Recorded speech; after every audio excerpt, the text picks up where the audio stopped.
चंद्रयान-3 बस चांद पर उतरने को है तैयार, लेकिन उससे पहले ही इसरो ने कर दिया है एक बड़ा ऐलान।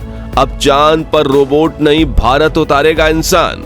तो दोस्तों हो जाइए तैयार, क्योंकि न्यू इसरो की तरफ से निकल कर आ रही है उसके सामने ये शक्तिशाली चंद्रयान-3 मिशन एक सुई के बराबर भी नहीं है। जी हाँ दोस्तों, इस मिशन को अब तक सीक्रेट रखा गया था, क्योंकि हमारा दुश्मन देश चीन इसको नष्ट करने की साजिश रच सकता है, जैसा कि अभी वो चंद्रयान-3 को गिराने के लिए कर रहा है। चाइना अपने ट्रैकिंग शिप को हिंद महासागर में उतारकर हमारे चंद्रयान पर नजर रख रहा है और इस मिशन को फेल करने की भरपूर कोशिश में जुट गया है। लेकिन इस दौरान इसरो ने कुछ ऐसा ऐलान कर दिया है कि जो चीन के होश भी उड़ा देगा, क्योंकि चंद्रयान की सफल लैंडिंग और सारी रिसर्च के बाद इसरो अब चांद पर इंसानों को उतारने भी जा रहा है और इस बड़े मिशन का पहला कदम चंद्रयान-3 था। ऐसे में अगर कुछ महीनों बाद आपको चांद पर कोई भारतीय एस्ट्रोनॉट तिरंगा लहराता नजर आए तो यह हैरानी की बात नहीं होगी। लेकिन आखिर इसरो इसके लिए क्या कर रहा है और कैसे इस नए मिशन ने बड़े बड़े देशों के रातों की नींद छीन ली है, आइए जानते हैं। दोस्तों, हमारा चंद्रयान-3 एक भी मिस्टेक किए बिना बिल्कुल सही दिशा में आगे बढ़ रहा है और खुशी की खबर यह है कि वो 5वां ऑर्बिट क्रॉस कर चुका है, जिसके बाद कुछ ही समय में वो चंद्रमा की ओर बढ़ जाएगा। अब धीरे धीरे ये अपने मिशन के बेहद करीब पहुंच चुका है, जिसे देखते हुए इसरो की स्पेशल टीम हाई अलर्ट पर है। पर इस दौरान चीन इस मिशन के लिए बड़ा खतरा बनकर आ चुका है और अपने शिकारी जहाज को चंद्रयान-3 को ट्रैक करने में लगा दिया है। असल में दोस्तों, इसरो के एक के बाद एक लॉन्च होने वाले मिशन से चाइना पूरी तरह से डर चुका है, क्योंकि हाल ही में इसरो ने रिवील किया है कि वो चंद्रयान-3 के बाद अगले महीने ही सोलर मिशन आदित्य L1 को लॉन्च करने वाला है। इसके साथ ही ये गगनयान और समुद्रयान को लॉन्च करने का भी ऐलान कर चुका है। वहीं शुक्रयान मिशन पर भी काम जारी है। ये सब देखकर चाइना बौखला गया है और हमारे स्पेस मिशन को फेल करने की हर मुमकिन कोशिश कर रहा है। लेकिन चाइना के इस बौखलाहट के बीच इसरो ने अब अपने एस्ट्रोनॉट्स को चांद पर ले जाने का ऐलान कर दिया है। इस अनाउंसमेंट को सुनने के बाद आपके मन में ख्याल आ रहा होगा कि चंद्रयान-3 को जिस तरह से चांद पर भेजा गया, क्या उसी तरह से इंसानों को भी भेजा जाएगा? और चंद्रयान-3 को इसरो की टीम धरती से कंट्रोल कर रही है, तो क्या एस्ट्रोनॉट्स के स्पेसक्राफ्ट को भी ये धरती से ही कंट्रोल करेंगे? इसके अलावा आपने देखा होगा कि चंद्रयान-3 को ले जाने वाला रॉकेट अंतरिक्ष में जाते ही यान से अलग हो गया था। ऐसे में ये अगर एस्ट्रोनॉट्स के यान से भी अलग हो जाएगा तो वो धरती पर वापस कैसे आएंगे? आखिर इसरो ने वो कौन सा महाशक्तिशाली यान बना लिया है जो स्पेस एक्स को टक्कर दे रहा है? ये ऐसे सवाल हैं जिसका जवाब हर कोई जानना चाहता है। तो आपको बता दें कि जो रॉकेट चंद्रयान-3 को लेकर गया था वो उससे अलग होने के बाद अंतरिक्ष में ही जलकर राख हो जाएगा और अगर उसका कुछ हिस्सा बच भी गया तो हमारे साइंटिस्ट उसे ट्रैक करके समुद्र में गिरा देंगे। लेकिन जिस स्पेसक्राफ्ट में एस्ट्रोनॉट्स को भेजा जाता है उसका रॉकेट भी अंतरिक्ष में उससे अलग हो जाता है। ऐसे में सोचने वाली बात यह है कि आखिर ये एस्ट्रोनॉट्स अंतरिक्ष से धरती पर वापस कैसे आते हैं? तो दोस्तों, अंतरिक्ष में जाना जितना मुश्किल है उससे कहीं ज्यादा रिस्की वहां से पृथ्वी पर लौटकर आना होता है।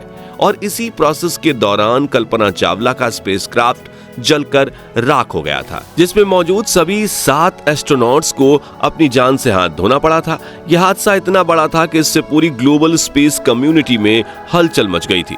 आपको बता दें कि अंतरिक्ष में एक्सपेरिमेंट करना, वहां अपने मिशन को अंजाम तक पहुंचाना जितना ज्यादा मुश्किल है, उससे कई गुना ज्यादा मुश्किल है वहां से सही सलामत धरती पर वापस आना। ऐसे में इसरो इस प्रॉब्लम से कैसे डील करेगा? तो दोस्तों, आपने देखा होगा कि चंद्रयान-3 को इसरो ने LVM-3 रॉकेट में फिट करके लॉन्च किया था, लेकिन एस्ट्रोनॉट्स को भेजने के लिए ये एक खास किस्म के स्पेसक्राफ्ट का इस्तेमाल करेगा जिसे रॉकेट पर फिट किया जाएगा।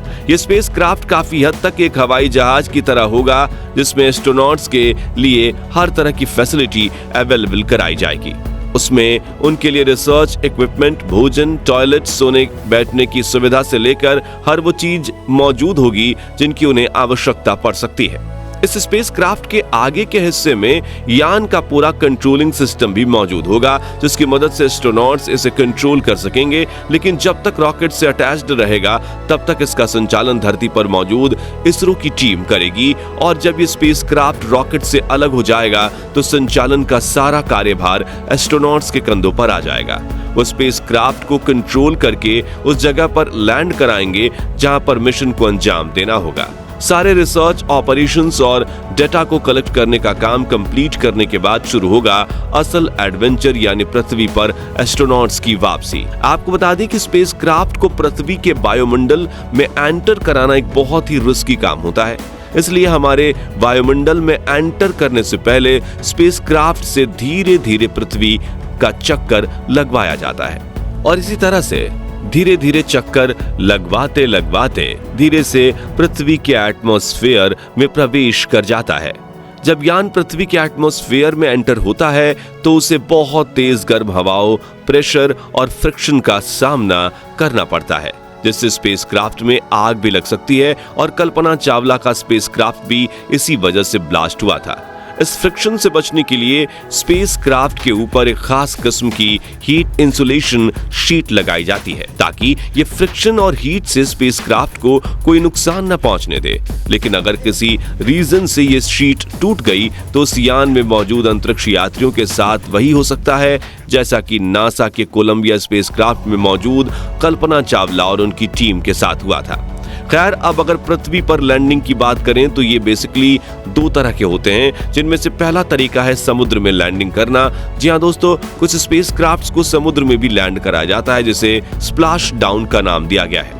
और इसी तरीके से नील आर्मस्ट्रॉन्ग की स्पेसक्राफ्ट अपोलो 11 को चांद से वापस आने के बाद लैंड करवाया गया था। लेकिन इसमें प्रॉब्लम यह है कि इस प्रोसेस में स्पेसक्राफ्ट भी डूब सकता है और एस्ट्रोनॉट्स की जान भी जा सकती है। इसलिए दूसरा और थोड़ा सुरक्षित तरीका है जमीन पर स्पेसक्राफ्ट को लैंड कराना। इसके लिए एयरपोर्ट रनवे का इस्तेमाल किया जाता है और स्पेसक्राफ्ट वैसे ही लैंड करता है जैसा कि आप एरोप्लेन को लैंड करते हुए देखते हैं। बस फर्क सिर्फ इतना है कि स्पेसक्राफ्ट की स्पीड बहुत ज्यादा होती है, ऐसे में रनवे को पार करते हुए आगे न बढ़ जाए इसके लिए स्पेसक्राफ्ट के पीछे एक बड़ा सा पैरासूट ओपन किया जाता है। ये इसे पीछे की ओर खींचता है और इस तरह से स्पेसक्राफ्ट की स्पीड कंट्रोल हो जाती है। अब अगर हम SpaceX के स्पेसक्राफ्ट पर नजर डालें तो ये पुराने स्पेसक्राफ्ट्स की तरह ना होकर एक कैप्सूल की तरह होते हैं और इसमें पहले से ज्यादा बेहतर टेक्नोलॉजी प्रोवाइड की गई है। इसलिए इसरो भी अपने गगनयान को इसी कैप्सूल की तरह डिजाइन कर रहा है जो 3 लोगों को लेकर जा सकता है। गगनयान को एडवांस्ड डॉकिंग सिस्टम से लैस किया जाएगा और ये 3.7 टन का कैप्सूल एस्ट्रोनॉट्स के साथ 7 दिनों के लिए 400 किलोमीटर की ऊंचाई पर पृथ्वी की परिक्रमा करेंगे। इसके अलावा इस समय इसरो चंद्रमा के नेक्स्ट मिशन के लिए अमेरिका और जापान के साथ मिलकर काम कर रहा है। ऐसे में चंद्रयान 4 और भी ज्यादा ग्रैंड होने वाला है, जिसमें इसे LVM-3 रॉकेट से नहीं बल्कि नेक्स्ट जनरेशन लॉन्च व्हीकल यानी कि NGLV से लॉन्च किया जाएगा। इसरो इस समय न्यूक्लियर प्रोपल्ड रॉकेट्स पर भी काम कर रहा है जो ज्यादा फ्यूल एफिशिएंट हैं और कम बजट में भी बड़े से बड़े मिशन को सफल बना सकते हैं। इन सब की मदद से आगे आने वाले सालों में वो चंद्रयान 4 और 5 के जरिए इंसानों को चांद की सतह पर उतारेगा।